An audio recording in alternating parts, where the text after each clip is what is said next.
Bueno, de nuevo les doy la bienvenida al Club de Lectura de El Quijote. Sí, creo que ha sido evidente y pues hay que resaltar que la importancia, o más bien la relevancia de una novela es efectivamente que podamos apreciar las transformaciones de los personajes principales. Y creo que ya en este punto en el que vamos, como señala Cristina, pues la transformación de Sancho es evidente por un lado, pero además impresionante. Que él eh, se haya apropiado de la palabra, pero también démonos cuenta que en estos capítulos él empieza a estar como mucho más metido en el discurso de la caballería, por así decirlo. Como que ya ha escuchado tanto a, al Quijote y a las personas que están alrededor, pues montándole toda esta parafernalia, que ya Sancho como que habla con propiedad, como que ya entró en parte de ese discurso de la caballería al punto que en algún momento en uno de los capítulos el Quijote llega y como que se pone la mano en la barbilla y dice, hombre, yo creo que ya me va a tocar ahora sí armarlo caballero porque pues este señor ya está metiendo el brazo y el codo por mí. En una de esas trifulcas que se terminaban armando en estos capítulos. Y, pero, y ahorita iremos mirando también cómo se ha ido transformando el Quijote. ¿Hacia qué se ha ido transformando? Me encantan las dos intervenciones primeras y me gusta hartísimo que María Cristina, creo que se llama la compañera, hubiera hablado desde Transmilenio, porque es que así como se oía, es como yo me imagino, pero multiplicado, lo que pasaba en esa venta, porque es que es impresionante cómo el tipo está manejando, no sé, como yo creo que hay más, como 20 o más personas conocidas para nosotros y otros tantos, ¿cierto? Y eso tiene que ser una cosa muy ruidosa. O sea, aquí uno no lo nota, pero tiene que ser, además por el tipo de personas que había y por las situaciones que se dan. Entonces, eso me ha parecido muy interesante, cómo esto va creciendo el número de personas y él va manejando esto también, nos va llevando ahí de una manera fabulosa y va llegando gente y va llegando gente, ¿no? Incluso, lástima, no retuve como el pedazo, ahora de pronto lo busco. Eso es muy, muy de teatro, ¿no? Llega en un momento en que dice que está sucediendo tal escena y 50 metros atrás, ¿sí? Están estas otras personas. Entonces, exactamente como uno lo ve en teatro, pero mejor aún, como estaría en una puesta en escena como en cine, ¿cierto? Esta es la escena que estamos viendo y la que está aquí afuera del cuadro, ¿sí? Pero que vamos a ver después es de tales otras personas. Entonces, eso me pareció muy interesante. Bueno, y todo esto, acá empezamos el capítulo cuando llega este chico enamorado de Clara, etcétera, pero es que toda esta parte está muy llena de sentimientos, de profundos sentimientos, que además hay algún momento que vamos a ver más adelante en que afecta al que está leyendo, ¿no? Y se habla muchísimo del amor. Y así como se habla de las mujeres, que todas son tan bellas y cada vez más bellas, la idealización de la mujer, que se supone que están ya en esa realidad, pero en esa realidad se está idealizando la mujer como Don Quijote viene idealizando a su Dulcinea y a todas las mujeres. Entonces, yo veo que hay ahí como un juego en la narración que me parece muy, muy interesante. Mm, Pero entonces idealiza a la mujer, pero también el amor. Entonces, en toda esta parte, eh, o sea, todos los amores son bellos, son o no correspondidos, pero todos son bellos. Todas las personas de las que sabemos sus nombres son buenas, ¿sí? Son amables, son queridas. Y lo que quería hacer Don Quijote cuando emprendió su aventura, que era solucionar todos los problemas, que hubiera paz, etcétera, pues lo están haciendo como entre todos, ¿cierto? Y están apaciguando las pendencias, creo que es como la expresión que se usa, y se usa muchísimo acá, porque entonces se van varias discusiones, pero alguien busca la forma de solucionarlas. Sí, varias veces es el cura, pero también Don Quijote apacigua algunas pendencias que se dan ahí con los que llegaron, etcétera. Entonces quiero resaltar eso, ¿no? Es todo como, todo se pone como muy idílico, no tanto lo que vamos a ver ahora después qué pasa con Don Quijote, pero por ahora eso era lo que quería resaltar. Gracias. Sí, gracias, merece. Sí, en este capítulo 43, donde ah, veníamos de que nos habían presentado recientemente a la hija del juez, que es Clara, y que de repente empieza a contarnos una historia porque está sucediendo, digamos, al tiempo que es que pues Don Luis está por ahí. Que bueno, le dicen Don Luis, pero es un pelado de 15 años. Eh, pero claro, es de Alcurnia, de familia rica. Eh, Toda esa emotividad de esta historia, porque siempre pensemos que Cervantes no da puntada sin dedal. Entonces, claro, construye toda esta emotividad de esta historia adolescente, eh, que entonces este joven se escapó y la vuelta y entonces se disfrazó para poder ir detrás de ella y entonces hasta que llegó y entonces dice, no, pero es que este es un, ¿cómo se lo llaman? El mozo de mulas, pero no, no es un mozo de mulas porque ese joven es el hijo de este señor que es de allá de Aragón, que tiene un montón de dinero y entonces la pobre chica toda preocupada porque llega y dice, pero es que yo no sé si yo le corresponda todo ese amor que me está profesando, porque pues yo no tengo ese nivel de vida que tiene este joven y su familia. Y ahí va la historia y de repente, en ese mismo capítulo, entonces el Quijote se pone a hablar con Maritornes.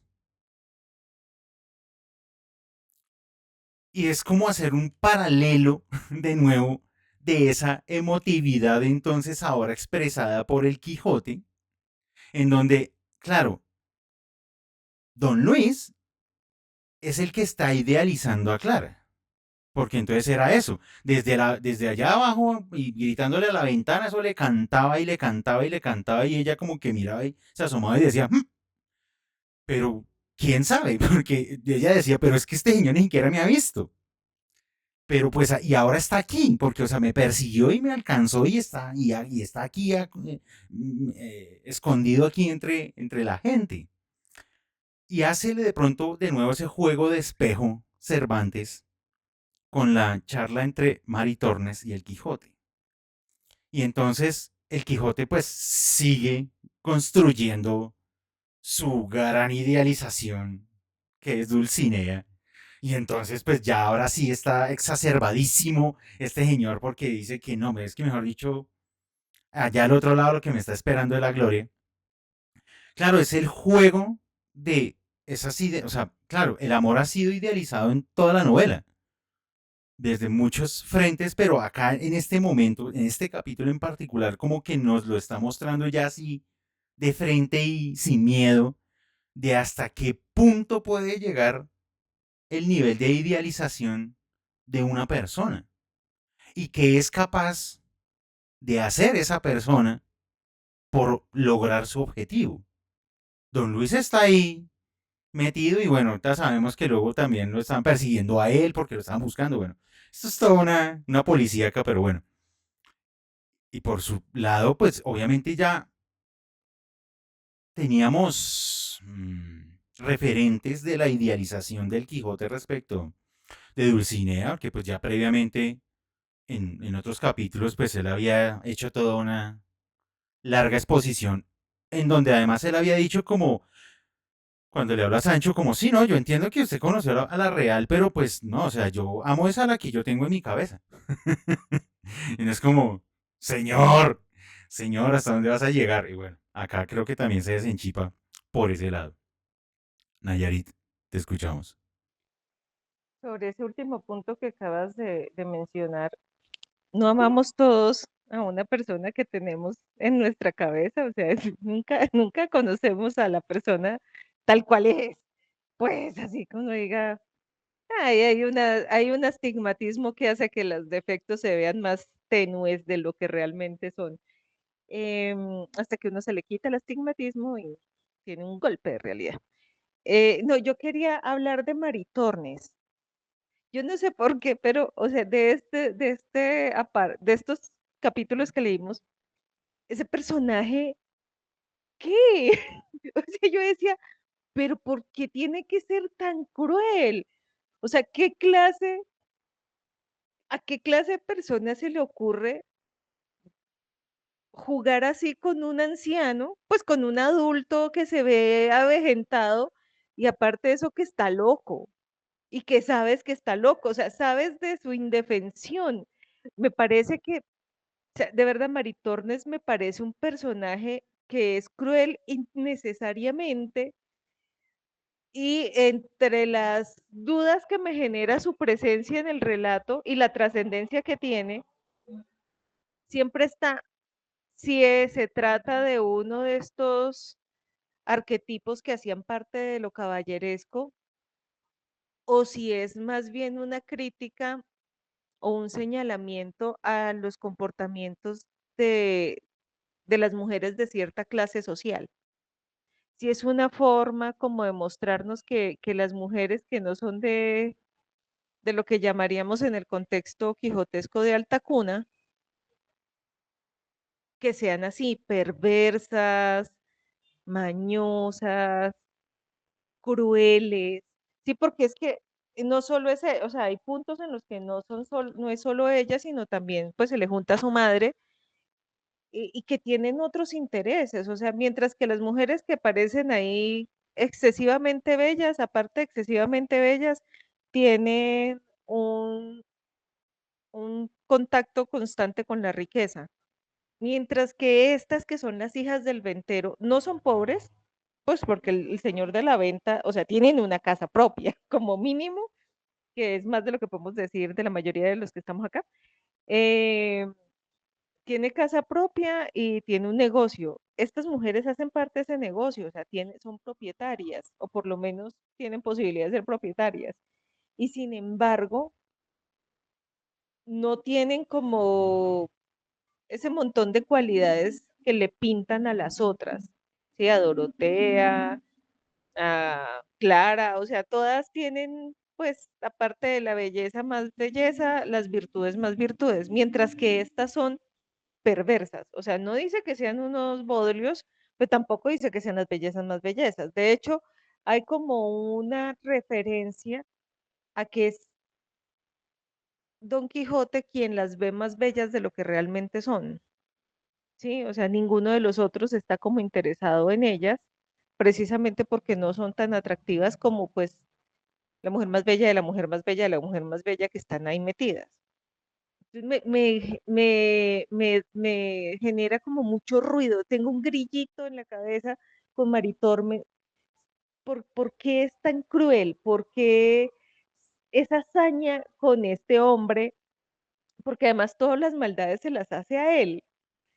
Sea, yo no he visto que pues, no se la monta mucho a Sancho, sino es con él con quien la toma.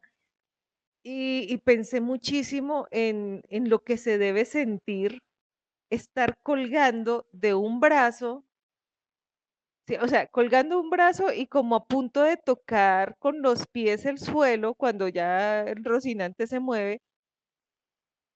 O sea, yo pensé muchísimo en eso porque siento que de todas las torturas esa es la más fuerte siempre, porque uno tiene la esperanza de que en algún momento va a tocar piso y se va a poder sostener. Y de repente cuando Maritorne se da cuenta que la cosa está por descubrirse, entonces lo suelta para que la gente siga creyendo que es que el otro se imaginó todo lo que le pasó. Entonces, por un lado, es cruel físicamente, por el otro es cruel mentalmente. Y todo eso en medio de todo el empalagoso discurso alrededor de Clara y Luis, de los otros historias de amor, de todo el mundo profundamente embelesado, pues aquí en medio de eso está su gota, su barril de vinagre que veo en Maritornes. Y fue como, de todo lo que leí, era el personaje que me hacía devolver. ¿Pero por qué hace esto? ¿Cuál es el sentido de tener un personaje como ella con esos comportamientos ahí? ¿Qué tiene que ver en esta especie de parodia que estamos leyendo? ¿Qué tiene que ver? ¿Cuál es su rol? Porque me parece que es mucho más de lo que aparenta, es mucho más que la hija del ventero, porque además sus comportamientos son trascendentes en la historia. Y son trascendentes sumados al hecho de que ella siempre queda impune y no parece, o sea, parece que no hiciera nada. Nadie la puede señalar de actuar como está actuando. Yo tengo una hipótesis y es, claro, tú has señalado que efectivamente Maritornes está, digamos, protegida por el hecho de que ella hace parte de la venta. Pero creo yo, y sobre todo en este capítulo, que Maritornes es la otra cara de la moneda de Sancho. A mí me parece que esos dos personajes, Sancho y Maritornes, en este punto, son el polo a tierra del Quijote. Pero pasa una cosa. Sancho se está transformando. Sancho le está perdiendo la fe a la realidad.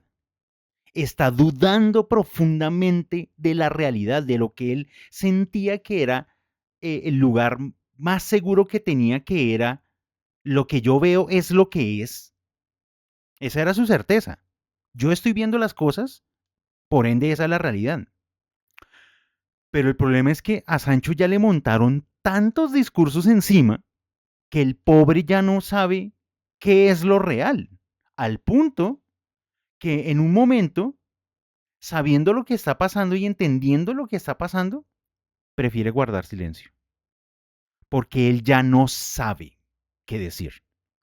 Como Sancho está perdiendo ese elemento de que él es el polo a tierra del Quijote, él es la realidad, él es el que como que vuelve a poner todo en un orden, me parece que en este punto balancea ese elemento es con Maritornes. Le atribuye esa cualidad a ella. Pero claro, Maritornes no es Sancho, pues ella no tiene una relación emocional con el Quijote. Para Maritornes, primero, el Quijote es un tipo que la primera vez que vino, aquí pasó rico y se fue y no pagó. O sea, qué cafre. Y entonces ahora volvió con toda esta gente, porque además ahora hay un montón de gente, o sea, está él y todo un batallón de gente. Entonces ella llega y dice, hombre, pues ya que lo tengo acá y como que pues está tan cuidador del lugar, que ven y te juego una broma, pero me parece que la broma va sobre todo a ese elemento de recordarnos que hay siempre un alguien que intenta jalar hacia la realidad, bien sea porque le habla o bien sea porque se está burlando de él, como sería en este caso. Y el Quijote, ya en una situación muy compleja físicamente, o sea, está sobre el caballo, pero tiene por allá el brazo y el caballo medio, bueno, no se estaba moviendo, pero ahora sí se movió y entonces el pobre ya como que, mejor dicho, está todo enredado. Pero ni siquiera en esa situación el Quijote se sale de su lógica de caballería. Como que este ha sido, hasta este punto, el mayor desafío que ha tenido realmente el Quijote para probarle si efectivamente él cree en lo que está diciendo. Y sí, El tipo sigue jugando a que esto fue un encantamiento y que entonces fue otro mago y que fue otra vuelta. O sea, él se sigue reafirmando en su lugar de que esto hace parte de la lógica del mundo de la caballería. Pero no es gratis, si ustedes se dieron cuenta, no es gratis esta escena, porque en los siguientes capítulos, donde se pone a echar discurso, el discurso del Quijote empieza a cambiar. Como que ese grado, ese alto grado de relación con los libros de caballería, cuando se empieza a echar ahí un discurso acerca de la literatura, como que empieza a tener unas formas muy extrañas. Como que uno empieza a sentir que dentro de lo que él entiende que debe ser un caballero, el discurso literario de la caballería, hay cosas que como que no. Entonces, claro, hemos llegado como al punto más alto del discurso del Quijote en relación a lo que él está sosteniendo, que es yo soy un caballero andante que va a salir a deshacer entuertos. Claro, el problema era que este entuerto no lo podía deshacer, pues estaba amarrado en contra de su voluntad. O sea, no había nada que hacer. O sea, realmente como terminó saliendo fue porque pues llegaron los otros y llegaron los que lo perseguían y entonces como que ahí hay un momento de embarazoso y entonces pues soltémoslo y el tipo dijo, ah, sí, el encantamiento terminó y no es como, ay, Dios mío. Ese ha sido, ese me parece que es el punto más alto de su propio discurso. Pero a partir de ahí, que es realmente el capítulo 40 y... Pucha, ya se me perdieron los números. 44. A partir del 44 y hasta el 48, ahí van a haber un montón de discursos que dan la sensación, o al menos a mí me dieron la sensación, de que todas las certezas que había se empezaron a deformar, como que empezaron a aparecer pequeñas grietas en las certezas. E insisto, me parece que las grietas más profundas son las de Sancho. El discurso de Sancho, o sea, el pobre de Sancho, en medio de todo ese ajetreo que hay en ese lugar donde está lleno de gente y que, bueno, entonces aparecen los perseguidores de Don Luis y entonces le piden como, venga, ayude a este señor porque estos señores vienen a llevárselo, pero él está detrás de esta mujer. Y el Quijote llega y dice, me encantaría, me gustaría mucho ayudarle, pero yo tengo un compromiso previo. Entonces es como, pero no, como que venga, sea serio. O sea, ayúdelo. O sea, es que, o sea, es como que la apelación es a, o sea, lo mínimo que usted debería hacer por este joven es ayudarlo. Pero él dice, no, mi principio es que yo ya tengo eh, una petición previa y entonces hasta que esa persona no deshaga la petición, que básicamente es Dorotea, hasta que no deshaga o me permita eh, aplazar o deshacer ese compromiso, no puedo ayudar en esta situación. Y claro, esta mujer está totalmente como descompuesta, es casi como, pero usted, ¿qué le pasa, señor? O sea, como que no me cabe en la cabeza que viendo la situación y usted no haga nada. Porque, de nuevo, ella está apelando, o sea, ella, porque creo que es Maritón la que le está diciendo, ella se convierte en el principio de realidad. Y claro, como ella no tiene una relación emocional directamente con él, ella está casi como una observadora de toda la situación y ella lo que siente es, deberían ayudar a este joven para que entonces pues agarre con esa chica y se vayan, pero pues estos manes, ella está apelando al principio de realidad. Y de nuevo el Quijote haciendo todo ese juego retórico de, no, es que hasta que no me diga que entonces no puedo y entonces, y él como que, claro, un observador externo dice, pues usted es un cobarde. Usted realmente no está cumpliendo para lo que se supone que usted debería estar haciendo. Y de repente salimos luego a un capítulo rarísimo en donde se empieza a hablar de literatura. Pero bueno, ahorita nos metemos con eso. Patricia, te escuchamos.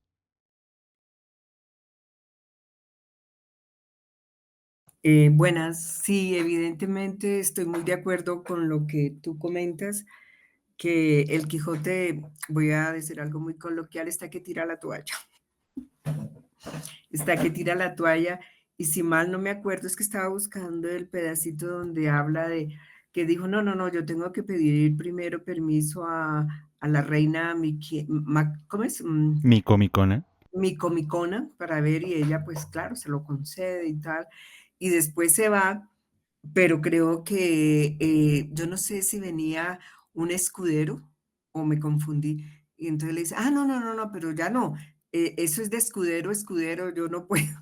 Entonces ya ahí se evidencia que él está como en condiciones ya más decaídas, ya no tiene ese impulso de el gran hidalgo y el gran guerrero.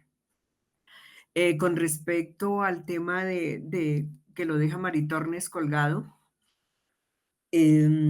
cuando ella regresa, el encantamiento y toda la cuestión, cuando ella regresa, pues escondida, yo no creo que es por tan, yo creo que para continuar ese juego de ese encantamiento, ¿no? Y yo creo que es una estrategia del escritor de Cervantes para seguir con el tema de esas quijotadas y de ese encantamiento que él estuvo sometido, según él, cuando estaba ahí colgado. Entonces, me parece que eso da rienda suelta que sigamos con sus aventuras quijotescas. Y la otra cuestión, esa venta se convirtió en un nicho de amor. El mundo feliz. Totalmente. Entonces, bueno, no sé el tema de estos que fueron a rescatar a don Luis, pero todo es amor, todo es dulzura, todo es bello y todo, pero no sé en qué va a reventar toda esa cuestión, ¿no? Creo pues que encarcelan o lo encierran al Don Quijote. Entonces entonces ya yo creo que esas cosas amorosas y tal se va perdiendo, pero a mí el tema de la colgada me pareció, otra cuestión, me llamó la atención que se menciona ya semidoncellas, no hablan de doncellas. Entonces yo creo que ahí está, esa semidoncella es la que puede hacer, es la patana, es la que puede hacer la maldad y no es la gran doncella que puede ser doña Dorotea o y tal. Y la otra cuestión, esas mujeres bellas y demás, es circunscribir a la mujer como solamente ese elemento que la distingue de belleza, ¿ok? Pero en las decisiones importantes no se ve una voz de mujer que diga, bueno, vamos a hacer esto, vamos a intervenir esto, sino más bien en esas situaciones en que no juegan un papel tan protagónico, a excepción cuando estaban en la sierra, pero de resto prevalece las decisiones importantes, el juez, el papá de no sé quién, el papá de Zoraida, entonces es un tema ahí de una cuestión machista, es lo que yo logro percibir. Pero sí, yo creo que ya ahorita en el capítulo 50 ya creo que el Quijote está más cansado. Bueno, gracias. Muchas gracias, Patricia. Y bueno, por acá Juliana nos decía, cuando dice no me lo quite nadie, déjenme mano a mano con este demonio, con este hechicero, con este encantador que yo le daría a entender a él quién es Don Quijote de la Mancha. Que parece que hay momentos donde se envalentona, pero... Y ahorita con lo que comentaba Patricia, me puso a pensar en algo. Y voy a lanzarles la idea a ustedes. Cuando el Quijote se arma caballero por allá al principio de la historia y dice, yo voy a salir a los caminos a deshacer entuertos, lo habla como que tiene que salir al mundo de afuera para poder llevar a cabo esas acciones. Llamémoslo de esa manera, como que tiene que ir al mundo de lo público para poder que a través de sus actos, además, eh, se avale el hecho de que efectivamente él es un caballero. Pero resulta que llevamos, yo ya no sé cuánto tiempo, encerrados en una venta. Entonces ya no hay una afuera. Ya todo está pasando en un adentro, que es dentro de esta venta. Entonces, claro, como que el Quijote, pensando en que él quería era salir por los caminos de España a, a llevar a cabo sus grandes actos, y resulta que termina es en una venta y pues casi que ni entendiendo qué es lo que está pasando allá adentro, que el pobre como que tampoco tiene muy claro qué es lo que está sucediendo más allá de que cada vez que pasa algo y se resuelve, él dice, ah, pues es que los magos y el encantamiento, pues evidentemente tenían que solucionar todo. Ah, entonces, ¿eso qué quiere decir? Pues el que ya no está haciendo nada. Él está como sentado, como un observador de ese mundo interno de la venta, pero realmente él ya no está haciendo nada. O sea, de lo que tenía que salir a hacer, ¿no? O sea, como que llegar y pelear y que no sé qué. Al punto, y es lo que quiero señalar, que al final del capítulo 45, cuando efectivamente se están ahí como forcejeando con un cuadrillero que creo que ese cuadrillero es de los que estaba persiguiendo al señor joven, al señor que no es señor que es adolescente, Luis.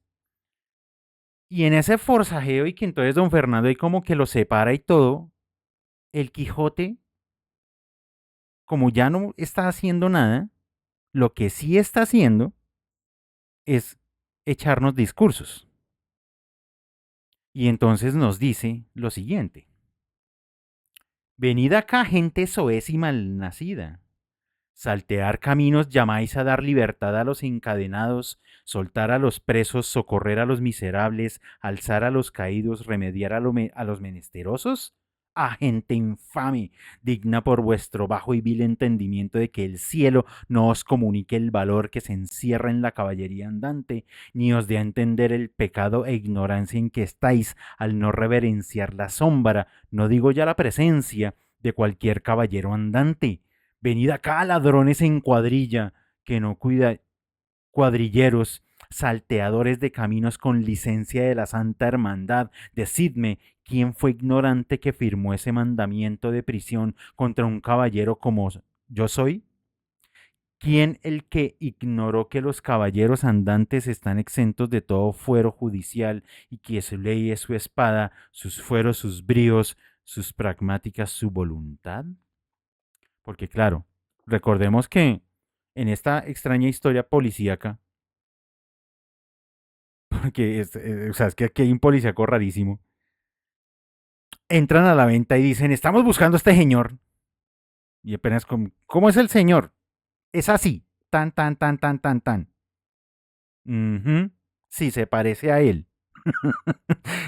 Es el que está ahí sentado. Y él es como, ajá, ¿y cuál es el problema conmigo? Hombre, pues que usted salió a hacer un montón de cosas y según la Santa Hermandad, esos son crímenes. Usted liberó unos presos, usted... Y él es como, de pronto, este discurso que les acabo de leer, pues no está completo, evidentemente, que es hasta el final del capítulo, pero es llegar y decirles de nuevo a la realidad como, o sea, ustedes son los criminales porque ustedes no entienden las acciones de un caballero. Pero ya démonos cuenta que aquí, más allá de ese forcejeo previo que hubo entre los dos, el Quijote ya no está haciendo nada. El Quijote lo único a lo que está apelando profundamente es a su discurso, a sus palabras. Pero además es volver a repetir lo que ya sabemos. Es decir, Aquí no se ha agregado información nueva en lo que él está diciendo. No hay información nueva. Él simplemente vuelve, como dice el dicho, tras sus pasos y vuelve y repite lo que ya ha hecho. Claro, no nos va a volver a repetir, digamos, las acciones como tal, Cervantes, sino que a través del discurso del Quijote, pues nos recuerda todo lo que él ha hecho. Pero él ya no está haciendo nada. Él ya no está deshaciendo entuertos. En este punto él ya, insisto, no está cumpliendo su función de caballero. Y lo poco que le queda es el discurso del caballero. Nayarit, te escuchamos. Una cosa que ahora que estaba revisando, una cosa que resalté es cuando Don Quijote insulta a Sancho, porque me pareció que debo recoger todas y cada una de estas palabras para empezar a insultar de aquí en adelante, porque es o bellaco, villano, mal mirado, descompuesto, ignorante, infacundo, deslenguado, atrevido, murmurador y maldiciente. ¡Qué delicia! O sea, el descompuesto es una forma de atacar a la persona desde su composición. O sea, es precioso. O sea, yo tuve que subrayarlo y ponerle banderita porque es de esos momentos en los que muestra una ira eh, bien expresada.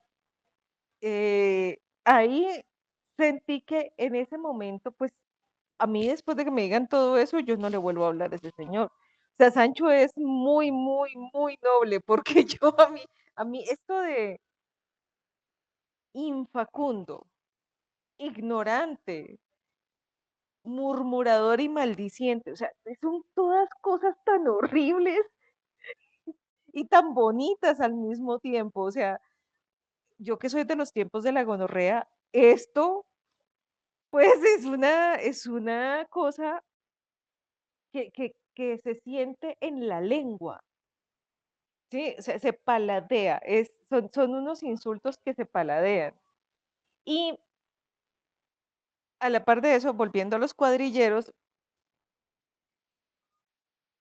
el cuadrillero en general era un personaje que recogía un botín que le quitaba al enemigo, o sea, al caído caerle. El que caía lo desnudaban, más o menos como ha venido haciendo Don Quijote, ¿no? Lo desnudaban, le quitaban las cosas y lo que queda se lo reparten entre ellos. Y esos cuadrilleros llegan a la venta sin querer parecer cuadrilleros, que ahí lo señala muy puntualmente. Y estos cuadrilleros que no quieren dar la pinta de cuadrilleros, se encuentran en un momento en el que aparece el nuevo barbero, que apenas el nuevo barbero, que creo que ahí eso es lo que tiene que ver con el burro de Sancho, ¿no? Que es que el burro de Sancho pues se lo robó, pues los elementos que usa para montarlo son robados, pero fueron robados cuando pues ganaron en teoría ganaron una batalla en un enfrentamiento. Entonces aparece este personaje a decir, oiga, yo reconozco esos artilugios, son míos, ustedes me los robaron por el camino.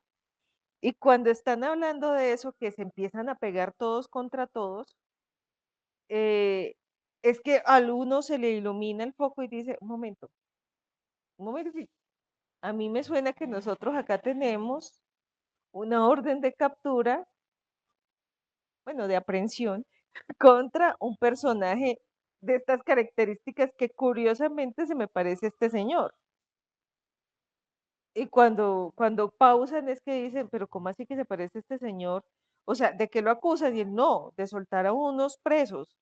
Y, y como, o sea, son aquí, eso es una cosa que me ha gustado de esta novela, que es, hay cosas que han ocurrido antes que quedan medio sueltas, pero que traen consecuencias a futuro.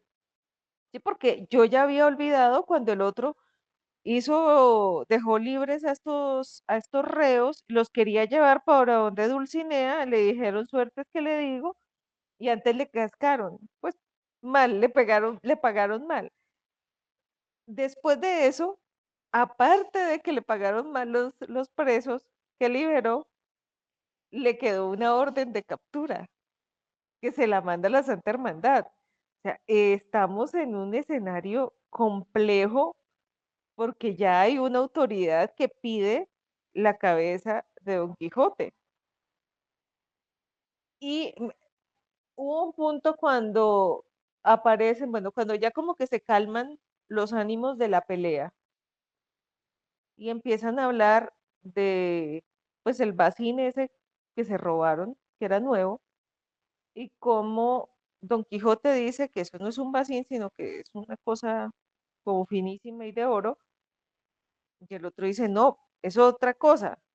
Y entonces están el cura, el barbero amigo de Don Quijote, Dorotea y todos los que hacen parte del engaño con el que están tratando de manipular a Don Quijote para regresarlo a su casa, diciendo, claramente es un yelmo de oro, o sea, esto no. Y está el nuevo barbero, los cuadrilleros, los que vienen buscando a Luis, Luis mismo y todos los que no hacen parte de este discurso, diciendo, pero si, o sea, ¿cómo así que esto es un yelmo si claramente es una basica? O sea, y es como un momento en el que de una manera uno ve a un lado los que saben que es mentira lo del yelmo, pero siguen la corriente, y el otro que no entiende de qué están hablando porque no hace parte de ese ejercicio de engaño. Y claro, en esas confusiones que son para seguirle el juego a Don Quijote, yo siento que es donde se va perdiendo Sancho. Cuando hay más, cuando hay terceros que empiezan a jugarle a eso, es que el otro empieza a decaer, porque empieza a decir, bueno, o sea, entonces sí. Entonces, lo que este señor dice sí es verdad. eh, que siento que es como el aprovechamiento de los demás. O sea, cómo unos usan un artilugio para engañar a otro pobre sin querer. Como si estás mal informado, terminas confundido entre lo que es real y no. Y yo tengo un horrible vicio que es traerme todo lo que leo para el hoy y el ahora.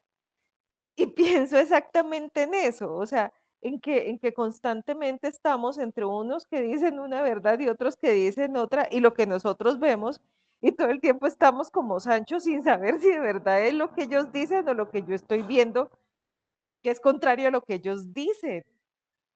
O sea, siento que aparte de las hermosas malas palabras dulces para insultar, siento que es otro punto de estos capítulos que me conmueve por su vigencia. O no sé si es que yo les estoy dando ese significado porque estoy en este aquí, en este ahora, que también puede ser. Pero para mí es innegable que esa situación en la que está puesto Sancho, que voluntariamente está participando de esas aventuras, pero al mismo tiempo su consentimiento está viciado porque todo el tiempo le han mentido, o él ha entendido una cosa que no es lo que le estaban diciendo. eh, ha venido participando y llega a este punto en el que no tiene herramientas suficientes para establecer un criterio que sea sólido. Y en la realidad estamos muy así, o sea, estamos muchas personas andando en un sistema político y económico que no elegimos, sino como que alguien nos propone, pero igual tampoco es que podemos decir que vamos a hacer el contrario. Y el que nos lleva de la mano nos dice unas cosas, pero otros nos dicen otras, y nosotros percibimos otra realidad y no tenemos herramientas, al punto que o le creemos a unos o lo creemos a otros. Y ahí por el camino pues nos damos de trompadas con cualquiera que se nos atraviese. y peleamos por cosas que creemos que son de oro y no lo son, solo porque estamos apostándole a ese discurso. Entonces, detrás, escondido entre todas estas cosas, yo encuentro como una especie de oro sociopolítico para, para aruñar. Gracias, Nayarit, por esa reflexión. Yo adhiero a tus palabras. Yo creo que Sancho es el personaje que mejor nos puede representar en los tiempos en los que vivimos. Que estamos sentados en medio de una venta con un montón de discursos donde unos se contradicen a otros, donde lo único que yo tengo en mis manos es mi principio de realidad, pero yo empiezo a sentir que mi principio de realidad cada vez es más restringido, como que no me da para lo que necesito entender. Entonces como que pues miro para un lado, miro para el otro, estoy primero de acuerdo con uno, luego estoy de acuerdo con el otro, pues porque no me da. O sea, mi capacidad discursiva no me da para entender qué es lo que está pasando. Y yo creo que esta pelea entre Sancho y el Quijote sucede porque de repente Sancho le hinca la muela a lo más importante de este momento, que es Dorotea convertida en la princesa Micomicona. Antes Sancho ya le había peleado vainas al Quijote y no pasaba nada o no pasaba a mayores, porque pues él eh, podía sortear la situación. El Quijote podía sortear la situación armando el discurso del caballero y listo. Él tenía la razón y pare de contar. Pero en este punto tocó una fibra muy sensible, porque es que además Dorotea está ahí, o sea, está ahí parada. Y él llega y le dice, pero es que esa señora que usted me está diciendo que es la princesa Micomicona no es, mírela. O sea, es que es más real que mi mamá, le dice. Claro, le tocó la fibra más fregada al Quijote. Porque claro, le habían montado semejante historia de que ella era una princesa y la vuelta y toda esta cosa. Y pues él en su rol de caballero dice, sí, sí, claro. Pues es como que si se desarma esa figura, se está desarmando todo el discurso de caballería que han montado hasta ese punto. Y creo que por eso la reacción tan violenta del Quijote con sus palabras. O sea, como que yo no le permito, o sea, listo, yo le di a usted la posibilidad de que me hablara, pero yo no le permito a usted que me cuestione en esto en particular. Y por eso él empieza a decir pues todo lo que ya Nayarit nos señaló. Como que ese es un momento muy álgido de tensión. Y entonces, claro, vuelve a aparecer por acá, quién es el que mete la mano. Hay Creo que tanta es don gente. Fernando. Sí, sí, don Fernando sigue ahí. Y Entonces, además como don Fernando tiene tanta plata que puede pagar la cuenta de todo el todo el mundo tiempo que llevan ahí. y de Y ya todos. el señor Ventero está tranquilo porque ya al menos ya recuperó la plática de todos los males. Don Fernando intercede, Sancho se siente muy apenado y digamos que el pleito entre ellos dos se resuelve en la página siguiente. La página siguiente como que entonces, no, venga, venga, no sé qué, entonces vuelve el Sancho como, no, discúlpeme, señor, que qué pena, que qué vergüenza y listo, como que ese momento, pero me parece que yo cuando leí esta pelea fue como que yo recordé esas peleas de pareja que uno dice, esta pelea ya generó un cambio total en la relación, es esta. La gran pelea entre el Quijote y Sancho ha sido esta en particular. Aquí ya se tocaron fibras que no se deberían haber tocado.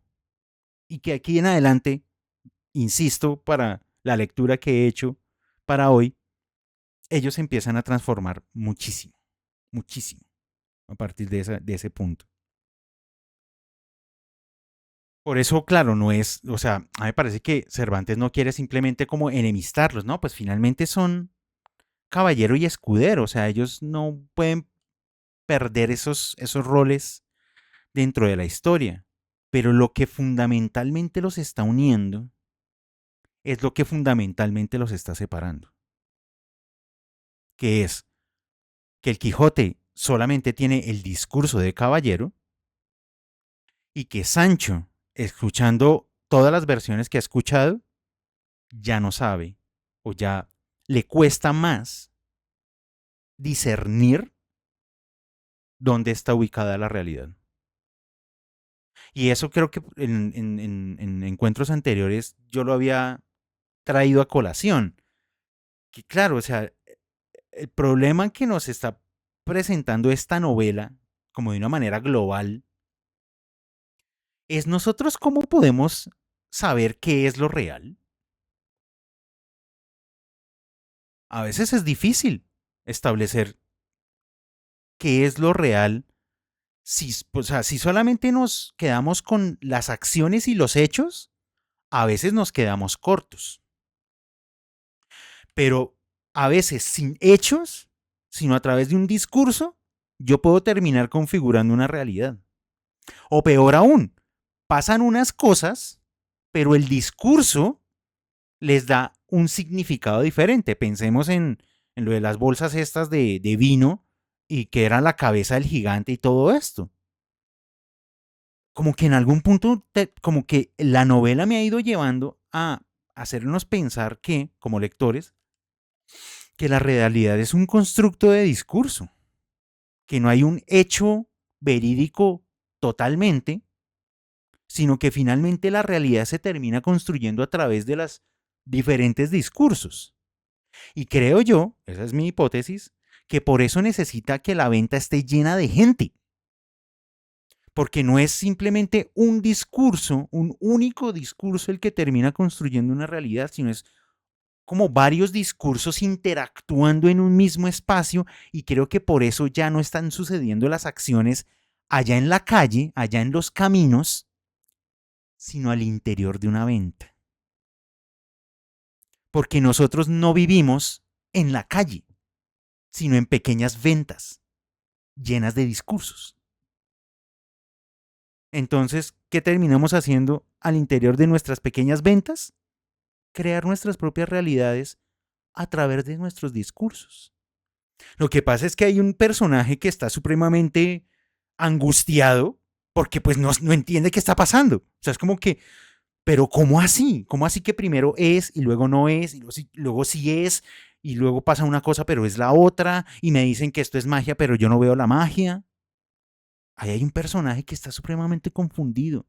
Hay un personaje que está como con su espíritu totalmente revuelto porque no entiende qué es lo que está pasando.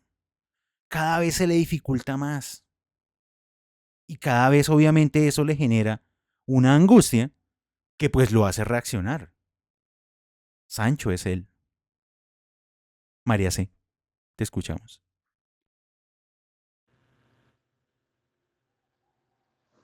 Bueno, vamos a ver cómo armo ahora, porque entre Diego y Nayarit hicieron como una extracción así de lo que venía aquí a decir yo, pero no.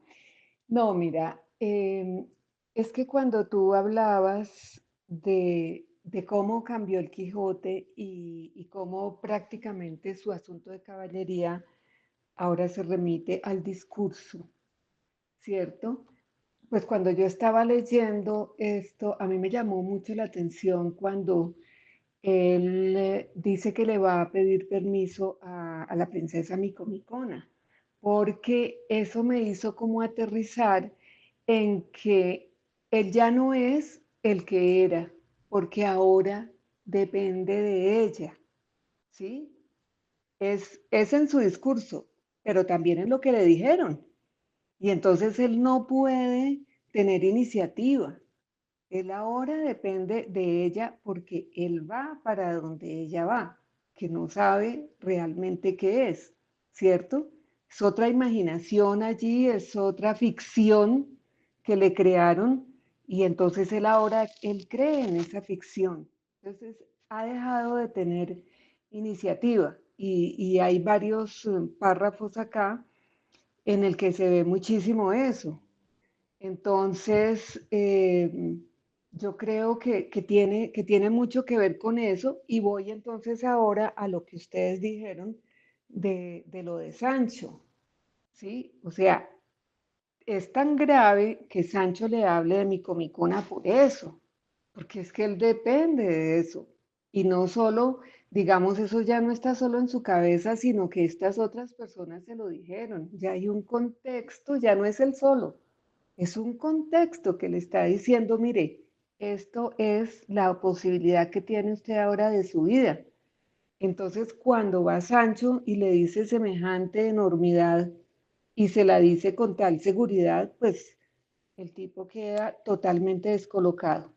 Y me llama mucho la atención lo de la realidad de Sancho, porque como habíamos hablado la vez pasada, cuando estábamos tan compungidos por el hombre, pues el mundo de él es muy pequeño, ¿no? O sea, es amplio porque va andando, pero es tan pequeño, porque fíjense por qué él se da cuenta de esa realidad.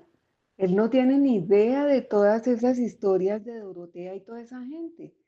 Don Quijote y Sancho están ajenos a todo eso que nosotros ya sabemos, de lo que ha pasado con todas esas parejas.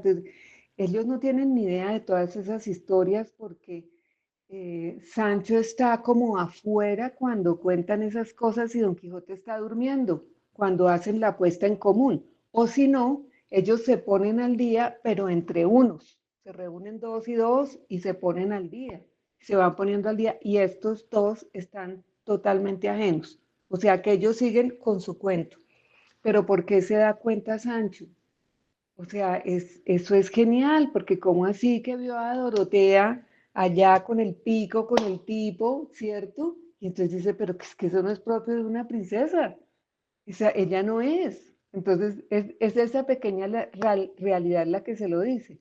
Y más adelante, porque está mal adelantarme ahí, pero lo voy a hacer, porque no hemos entrado todavía a eso de Don Quijote, pero va y le dice, pero es que usted come, descome, hace esto, tiene ganas, o sea que usted no está encantado, usted es usted como es.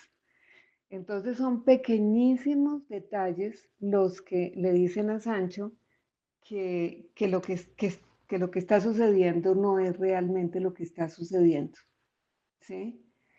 Y entonces ahí uno empieza, como tú decías, Diego, a sufrir por ambos, ¿no? Porque Sancho, ese pequeño espacio de realidad que tiene, lo va perdiendo, porque Don Quijote se ve obligado a convencerlo de que todos son encantamientos, ¿sí? Para él poder seguir eh, eso que lo tiene como a flote, como esa madera que lo tiene para que no se hunda. Don Quijote tiene que contagiársela a Sancho y lo obliga prácticamente a pensar que es así. Y por otro lado, pues claro que nos preocupamos por Don Quijote, porque entonces ahora viene ese capítulo 46 que es que mueve tantos sentimientos, ¿cierto? Que rebulle tanto. Y entonces yo pensaba mucho en lo que dijo Nayarit de traer siempre como a nuestra realidad. Y por supuesto que todo lo que pasa ahí con esta locura de Don Quijote y lo que hacen todos para convencerlo, para llevarlo a su casa, eso me lleva mucho a pensar en toda la problemática actual con la salud mental. O sea, que es algo que se está hablando a diario, ¿sí? Que se está hablando a diario en familia, en medios, en todas partes, porque es una problemática muy fuerte. Y entonces ahí uno dice, bueno, era en ese momento, en ese tiempo, la única forma. Eh, ¿Están siendo ellos cuidadosos con él o por el contrario lo están agrediendo en su dignidad? Yo ahí estoy llena de preguntas porque no sé qué sería lo mejor, ¿sí? En ese momento. O sea, ¿qué pasa si lo dejan ahí con sus discursos y su encantamiento y ese cuento y no hacen lo que hicieron? Y además, todos están confabulados para engañar, que fue lo que antes en otros capítulos nosotros vimos que era lo que le dolía a Don Quijote, o sea, que lo engañaran, ¿cierto? Que hubiera el engaño real. Entonces, yo creo que hasta ahí. Muchas gracias, María C. Marcela, te escuchamos. Bueno, yo quiero agregar una cosa con respecto a Sancho, que tanto hemos hablado esta noche de Sancho. En la parte que ya eh, eh, cogen dormido a Don Quijote, hay una parte que dice que, de todas maneras, dice, solo Sancho de todos los presentes estaba con todo su juicio y con su aspecto de siempre. Y aunque le faltaba bien poco para tener la misma enfermedad que su amo, no dejó de reconocer a todos los que estaban disfrazados. O sea, estamos en que, claro, decimos que, bueno, ahí nos damos cuenta que Sancho sí. Sí, él de todas maneras está confundido, está siempre como en esos extremos, ¿no? Él es como que está bien, pero se confunde o lo confunden con el cuento del encantamiento, o sea, él ya no sabe qué creer, mejor dicho. Pero en esa parte dice que él era el único que estaba en su sano juicio, aunque ya le faltaba muy poco para tener la misma enfermedad de su amo, o sea, volverse loco. Esa parte me gustó. Y también lo que decía, no sé, yo también me puse a analizar que fue como una manera cruel de llevarlo a Don Quijote, o sea, lo atan, o sea, como una agresividad que no hacía falta, ¿no? O bueno, pues digamos que no hacía falta, no, porque él ha demostrado también que él también tiene un carácter así, empieza a atacar a todos con sus lanzas y todo ese cuento. Pero yo pensaba, de todas maneras me va a pesar con Don Quijote, yo decía, pero esa forma de llevarlo porque a la larga, pues, sí, hasta dónde el fin justifica los medios, ¿no? Es- Gracias, Marcela. Bueno, a ver, organizamos ideas porque esto se pone complicado.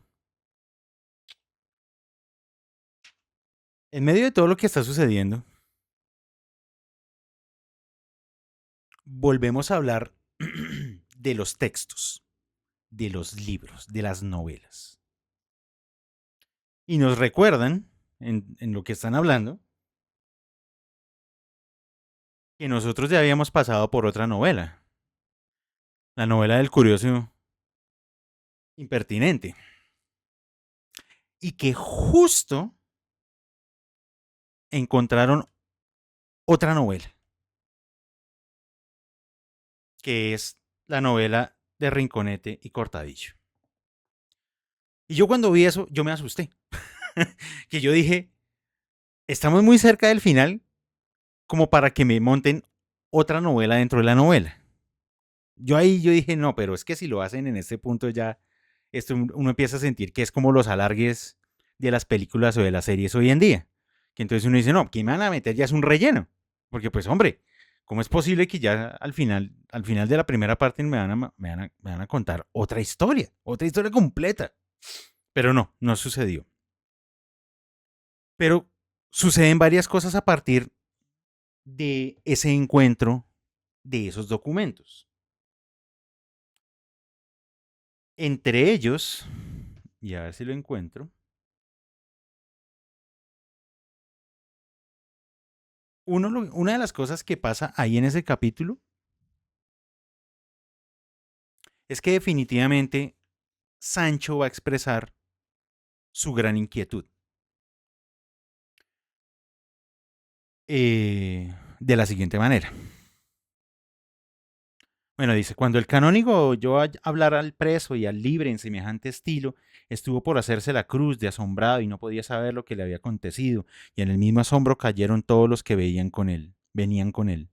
En esto Sancho Panza, que se había acercado a oír la plática para acabar de arreglarlo, dijo, ahora, señores, quiéranme bien o quiéranme mal por lo que voy a decir.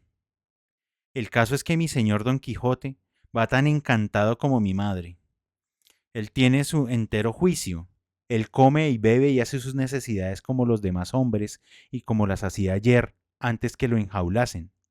Siendo esto así, ¿cómo quieren hacerme creer a mí que va encantado? Pues yo he oído decir a muchas personas que los encantados ni comen, ni duermen, ni hablan, y mi amo, si no lo impiden, hablará más que 30 procuradores. Entonces, en este punto, Sancho, ya un poco más sosegado, porque además eso, terminaron encerrando al Quijote, pues toda esta vuelta que pasa acá, pero como que en ese momento él llega y ya empieza a expresarlo como de una manera más calmada su angustia. Él llega y dice, es que a mí ya no, como que relacionar las dos cosas, a mí esto ya no me suena. Si se supone que él en su juego está encantado, porque yo no lo veo encantado, porque yo lo veo como una persona, como usted y como yo, que hace todo lo que nosotros hacemos. ¿Qué es lo que realmente lo hace especial? A él en particular. Yo no lo entiendo. Sancho aquí ya está expresando todo ese sentir que además le sigue porque, digamos, ahí empieza su gran charla, pero, digamos, le sigue diciendo al cura, volviendo a mirar, y volviéndose a mirar al cura, prosiguió diciendo, ay, señor cura, pensaba vuestra merced que no le reconozco y pensaba que yo no le he calado ni adivino a dónde se encaminan estos nuevos encantamientos. Pues sepa que sé quién es, por más que se cubra el rostro, y sepa que le tengo calado, por más que disimule sus embustes. En fin, donde reina la envidia, no puede vivir la virtud, ni donde la ruindad la largueza. Mal haya el diablo que si no fuera por su reverencia, esta sería ya la hora en que mi señor se habría casado con la infanta Micomicona, y yo sería por lo menos conde, pues no se puede esperar otra cosa de la bondad de mi señor, el de la triste figura ni de la grandeza de mis servicios. Pero ya veo que es verdad lo que se dice por ahí, que la rueda de la fortuna anda más viva que una rueda de molino, y que los que ayer estaban en todo el copete hoy están por el suelo. Y lo que yo les decía, aquí pasa algo muy extraño. Sí, Sancho está confundido con dónde está el encantamiento y cómo es que se configura. Pero él acepta que de quien estamos hablando es de la reina Micomicona. Él elige creer que esa es la realidad. ¿Por qué? Ya lo sabemos, porque había una promesa de por medio. Porque es, si el Quijote se casa con la reina Micomicona, a mí me nombran al menos, o sea, tengo un cargo y me van a dar unas tierras o lo que sea y pues puedo lograr mi objetivo. Pero él ya sabe, recordemos hace un capítulo anterior, él ya sabe que Dorotea es la reina Micomicona. Él ya lo sabe. Y él se la está jugando por creer la ficción. Se la juega por la ficción. Sancho se la ha jugado. Él dijo, si yo quiero sacar beneficios en esto, la realidad no es el lugar. La realidad no le va a dar nada. De hecho, le está quitando. Pelearon. Peleó con el Quijote precisamente por intentar sostener el principio de realidad. Entonces él llega y dice, no, pues me la juego. Entonces, si esto es un juego de encantamientos, pues que el Quijote se case con la princesa, no dice Dorotea, con la princesa, para que yo pueda obtener cosas.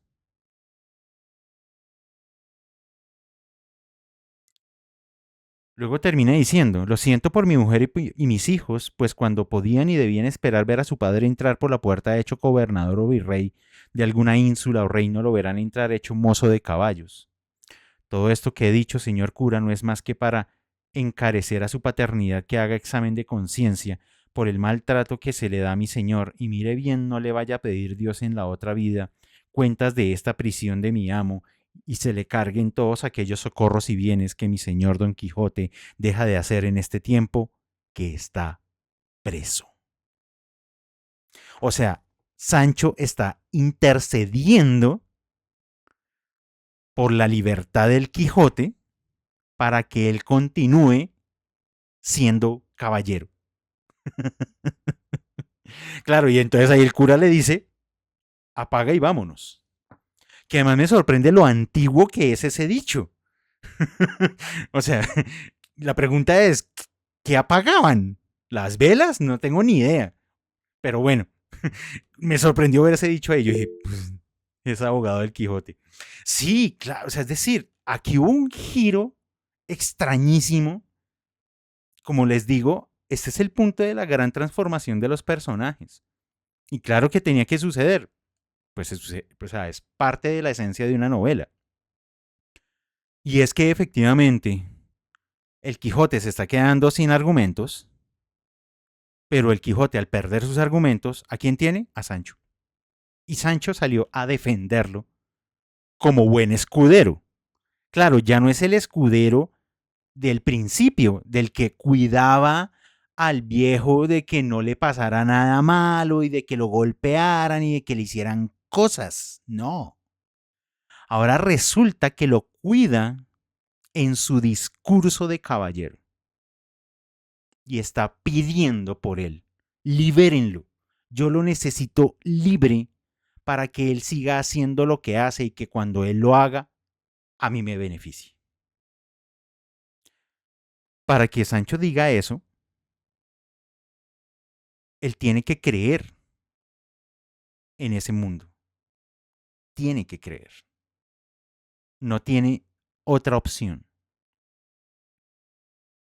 Se está volcando hacia el principio de la ficción. ¿Cuál es la ficción? Pues lo de la caballería, evidentemente. Y aquí más adelante en ese mismo capítulo, en el capítulo, todavía estamos 47. No sé si ya cambié, no sé, el mismo.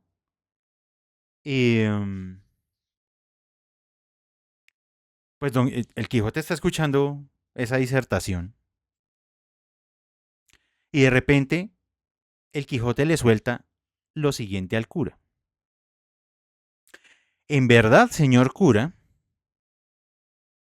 que yo ya me había dado perfecta cuenta de que estos que llaman libros de caballería son perjudiciales en la República. Y aunque llevado de un ocioso y falso gusto he leído el primero de la mayoría de los que hay impresos, jamás he sido capaz de leer ninguno de principio a fin.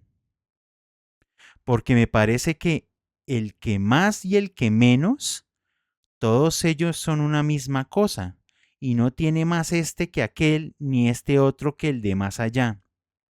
Y según me parece a mí, este género de escritura y composición es como aquel de las fábulas que llaman milesias, que son cuentos disparatados que atienden solamente a deleitar y no a enseñar, al contrario de lo que hacen las fábulas apólogas, que deleitan y enseñan juntamente. Y supuesto que el principal propósito de semejantes libros sea el deleitar, no sé yo cómo puedan conseguirlo, yendo llenos de tantos y tan desaforados disparates, que el deleite que se concibe en el alma ha de ser de la hermosura y concordancia que veo contempla en las cosas que la vista o la imaginación le ponen delante, y toda cosa que tiene en sí fealdad y descompostura no nos puede causar contento alguno. Y uno llega y dice, pero señor, ¿cómo así? ¿Cómo nos acabas de revelar todo esto? ¿Cómo nos acabas de revelar que ni siquiera has leído una novela completa? ¿Cómo es capaz de decirnos que duda de lo que el contenido tiene porque no apunta a la belleza? María C., te escuchamos. Lo que pasa es que Esa disertación es del canónico, no es de Don Quijote. Están hablando el cura y el canónigo, ¿sí? Entonces dice, se admiraron de nuevo los criados y el canónigo, al oír la peregrina historia de Don Quijote y al acabarla de oír, dijo, ¿sí? Entonces es el tipo, y a mí me parece bellísima esa disertación porque es todo lo que hemos hecho todo el tiempo, que es la pregunta por la ficción, ¿cierto? ¿Debe enseñar o no debe enseñar? ¿Cierto? ¿Debe distraer? Y, y es genial la discusión que hay sobre el lector. ¿Para qué lector hay que escribirlo? ¿Cierto? ¿Para el ilustrado o para el que no lo es? ¿Cierto?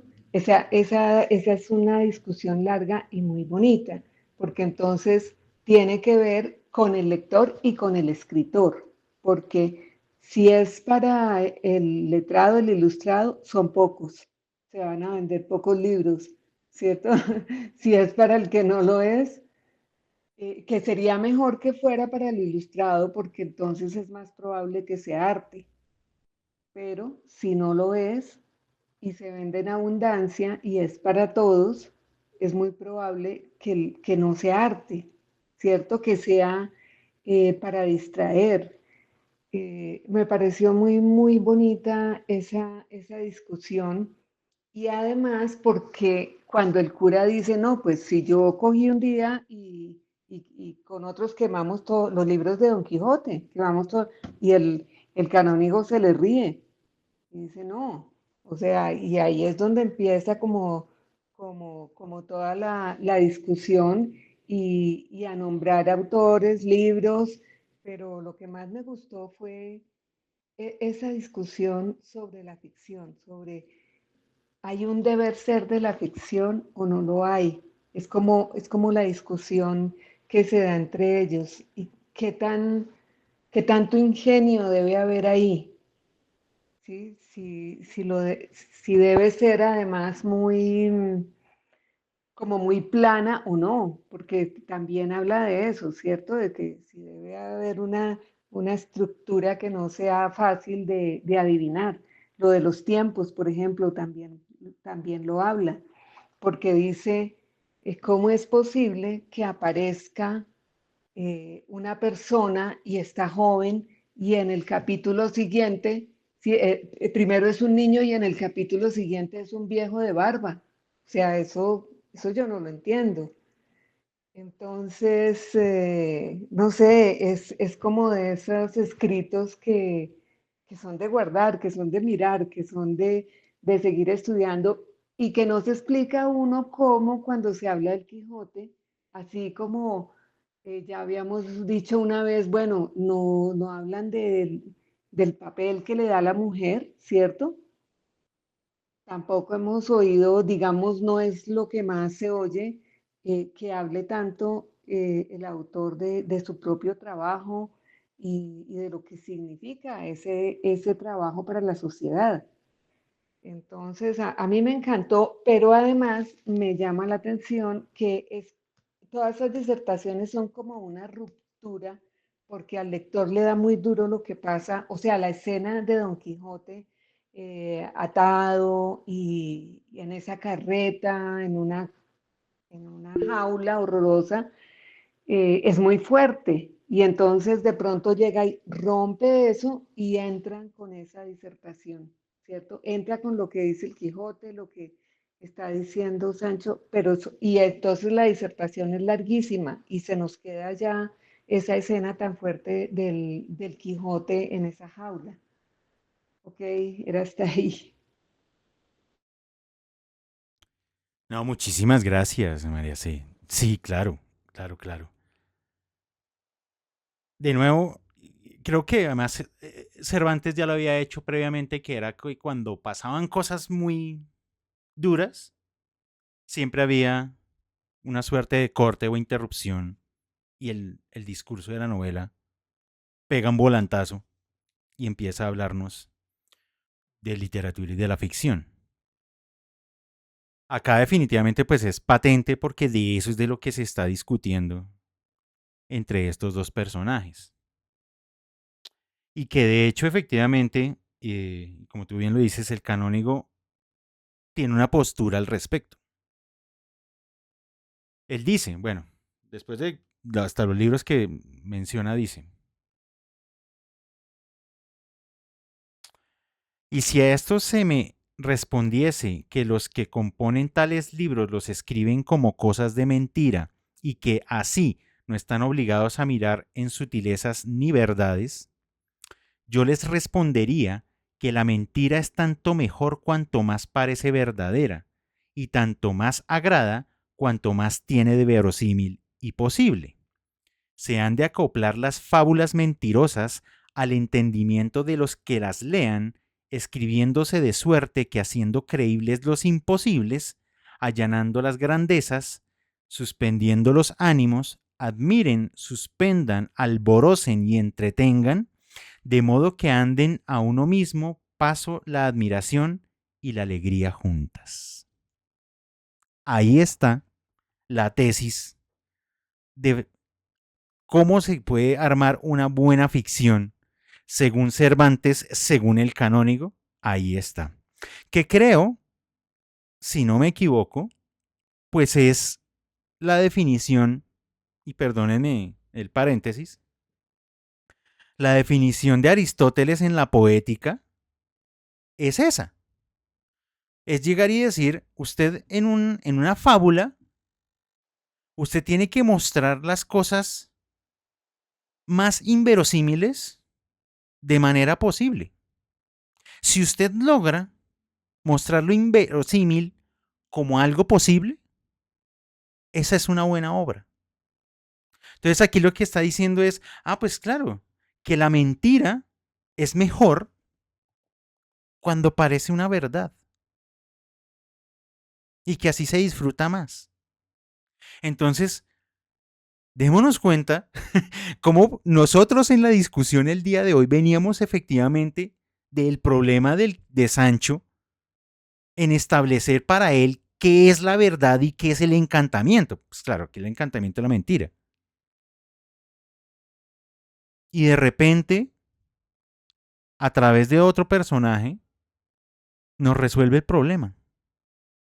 Claro, luego tendremos que mirar qué pasa con los personajes.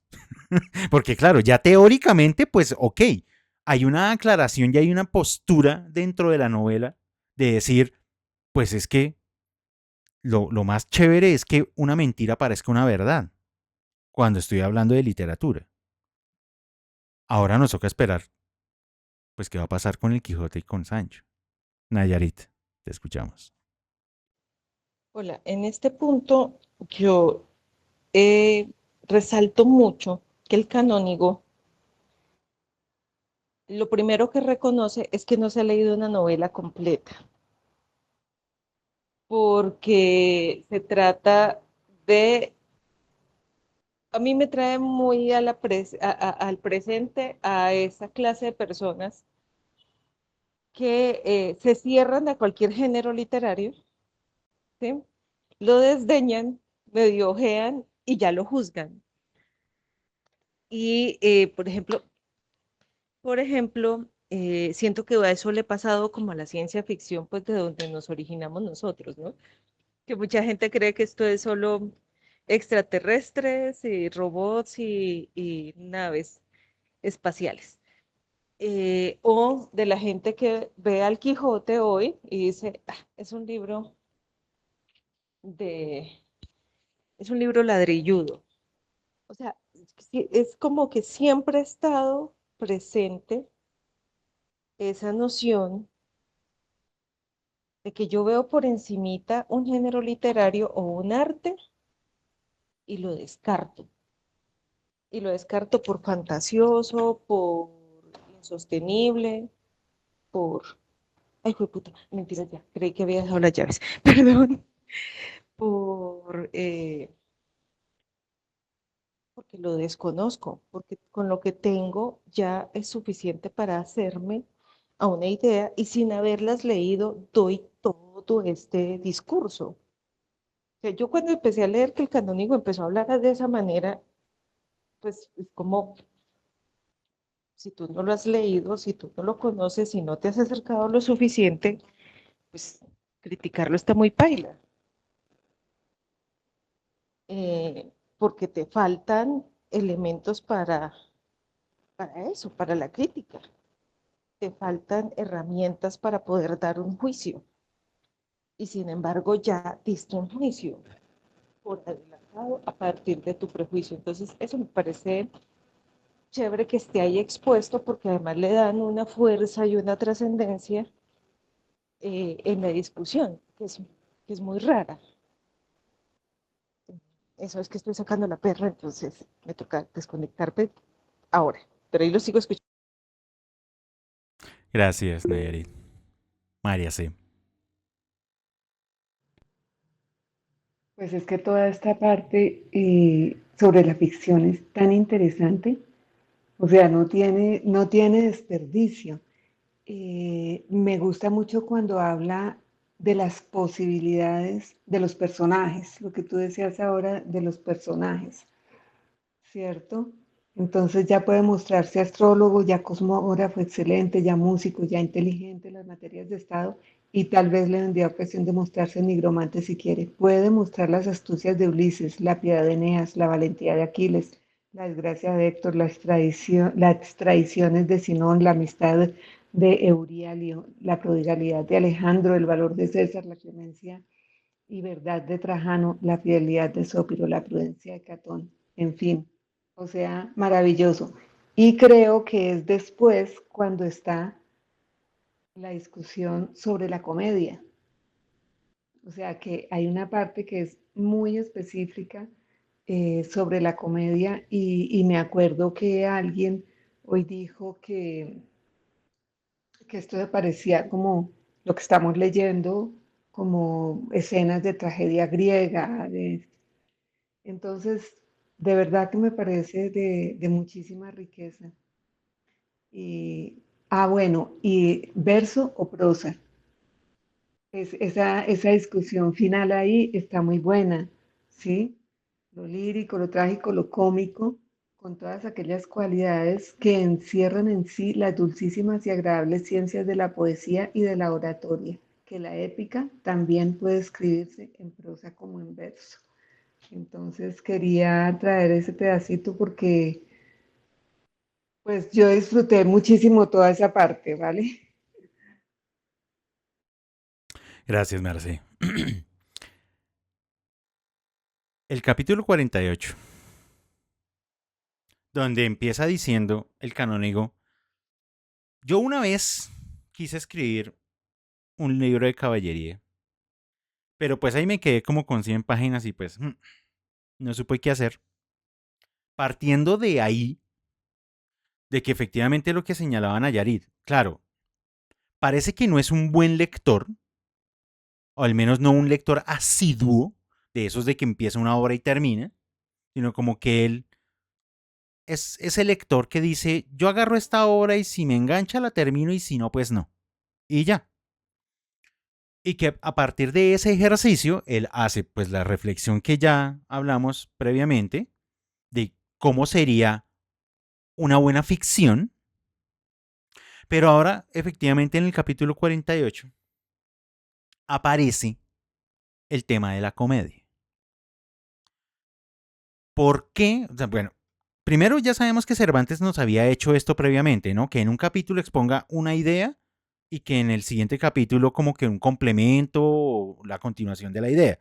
Esto ya es un recurso que Cervantes nos lo ha aplicado varias veces. Aquí pues estamos hablando, digamos, del tema por excelencia de la novela, que es la escritura de una novela. Y claro, entonces para poder debatir o discutir los elementos de la novela, que fue lo que hizo en el capítulo 47, él necesita ponerle pues un contrapeso a esa discusión acerca de que lo mejor es que la mentira parezca una verdad. Eso funciona para la novela, pero ¿funciona para la comedia?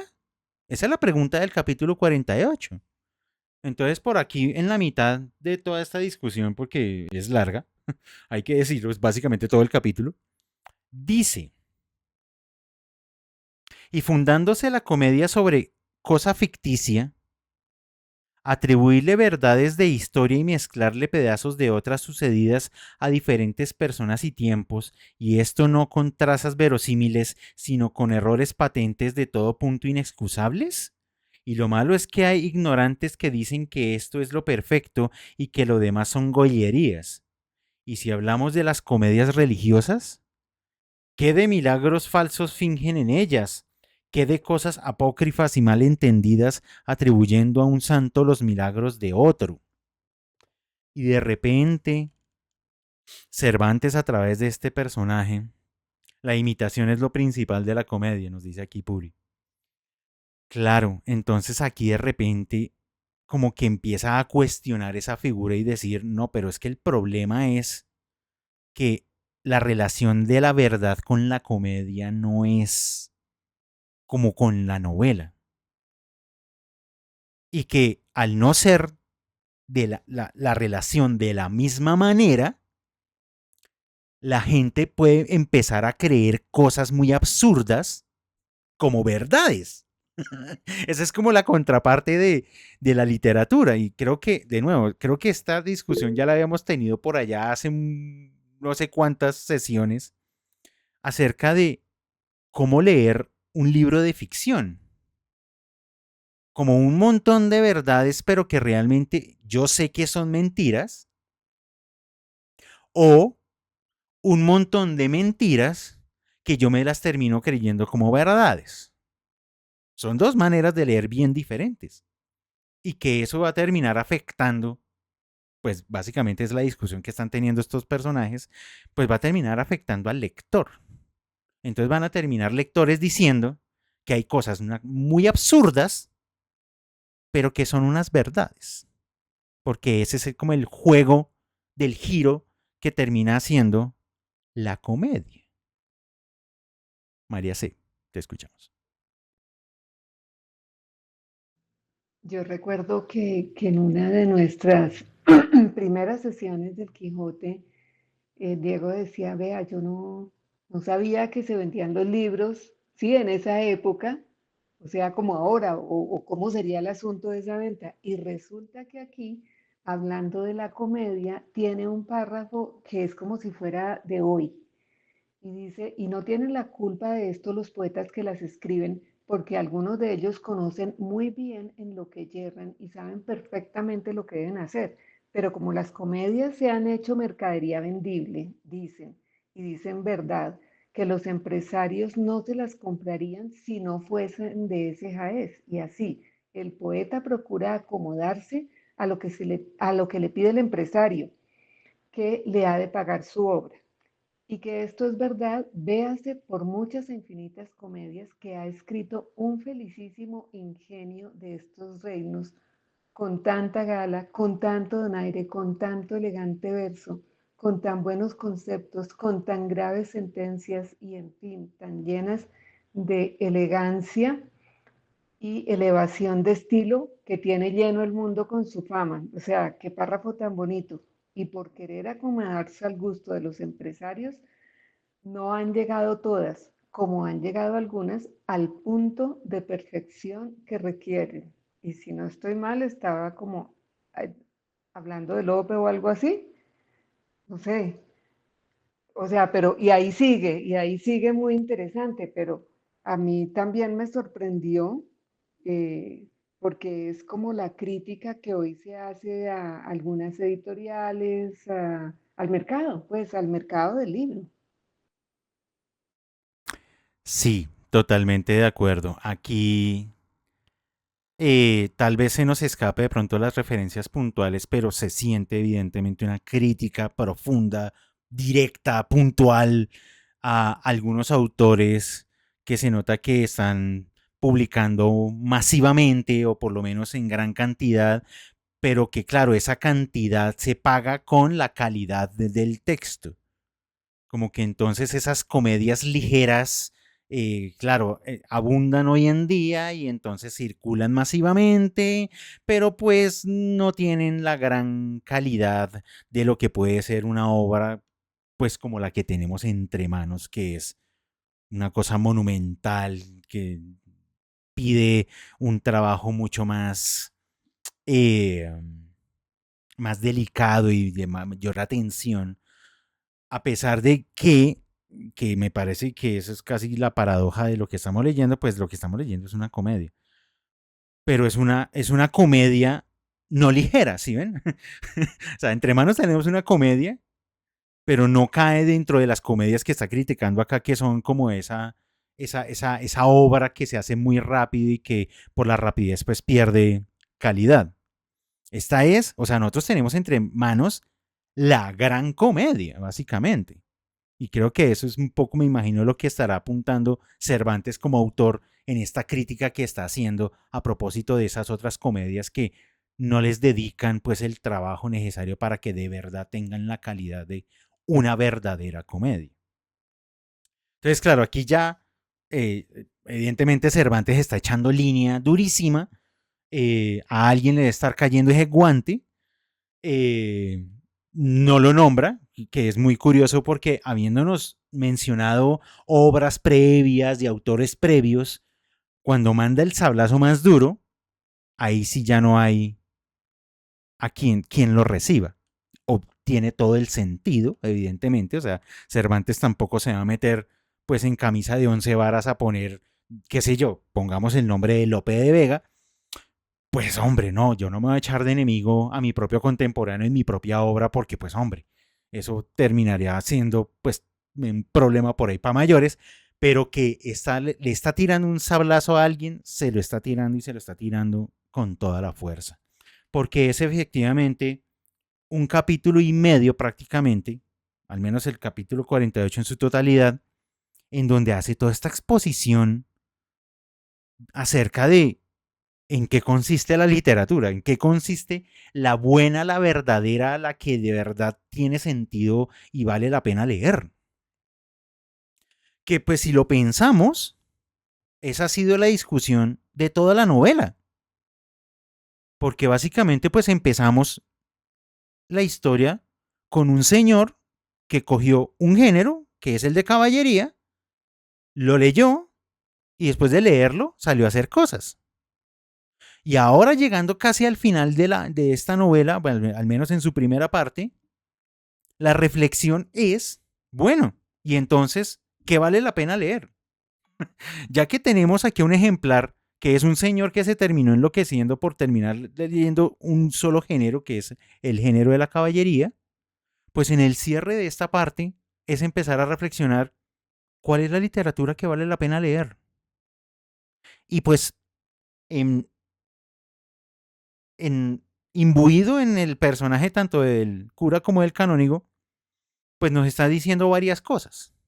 Por un lado, que es mejor la mentira que parece una verdad, que se enmascara como si fuera una verdad, que es mejor una comedia, pero que una comedia que tenga un trabajo que se le note, que de verdad se esmere pues en su trabajo interno como obra y que no sea simplemente una comedia ligera.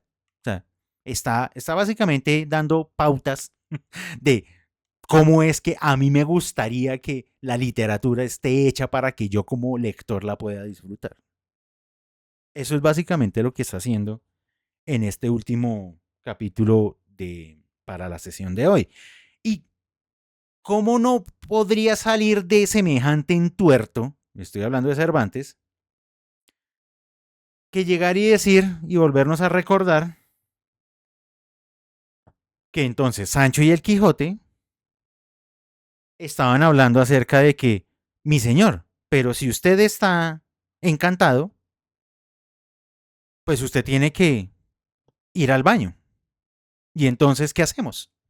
Y entonces el Quijote le dice, pues ya que usted lo está diciendo, pues yo creo que me va a tocar. Porque claro, ¿qué pasa? Está enjaulado.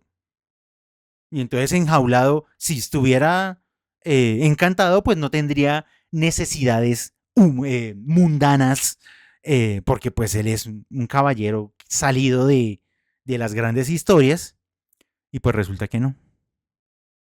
Entonces nos deja en ese punto de la discusión saliendo además de semejante eh, reflexión tan profunda acerca de la literatura, de nuevo con una herramienta que Cervantes ya había utilizado previamente, sobre todo en lo escatológico, para salir de eso como tan grave, tan denso, tan pesado y tan serio que estamos discutiendo, hacer aguas, básicamente. Que le dice, yo no te entiendo, Sancho, eso de hacer aguas, pero pues este cuerpo no es glorioso. Y ahí termina el capítulo 48. En este punto, ya faltándonos solamente una sesión y 4 capítulos nomás para terminar la primera parte, ya podemos entender mucho de cuál es la apuesta de Miguel de Cervantes en la escritura de esta primera obra. Claro, que nos quiere divertir, eso es evidente desde la primera página. Que esta no es una novela, no es una tragedia. Definitivamente no es una tragedia. Esta novela es una comedia, pero no cualquier comedia.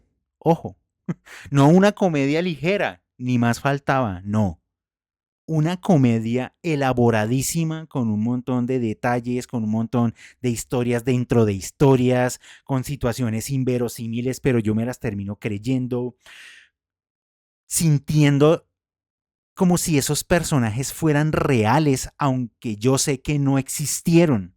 Pero démonos cuenta cómo nos hemos preocupado por Sancho y por el Quijote, cómo nos hemos preocupado por las relaciones de Lucinda y Cardenio y don Fernando y Dorotea y por los presos y por los de las ventas. Nos hemos preocupado por absolutamente todos los personajes y nadie existe.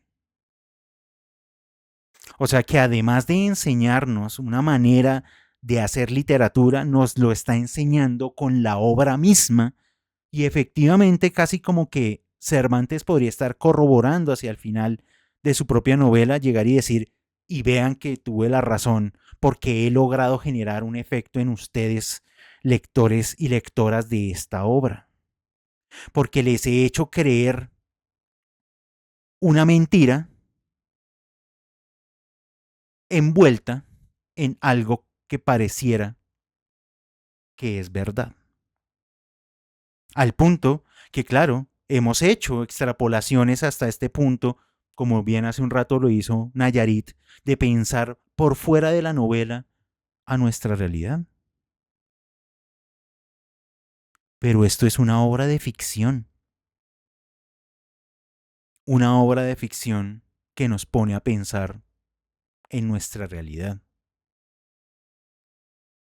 Creo yo, para cerrar la sesión de hoy, que cuando dicen que El ingenioso Hidalgo Don Quijote de la Mancha es la primera novela moderna,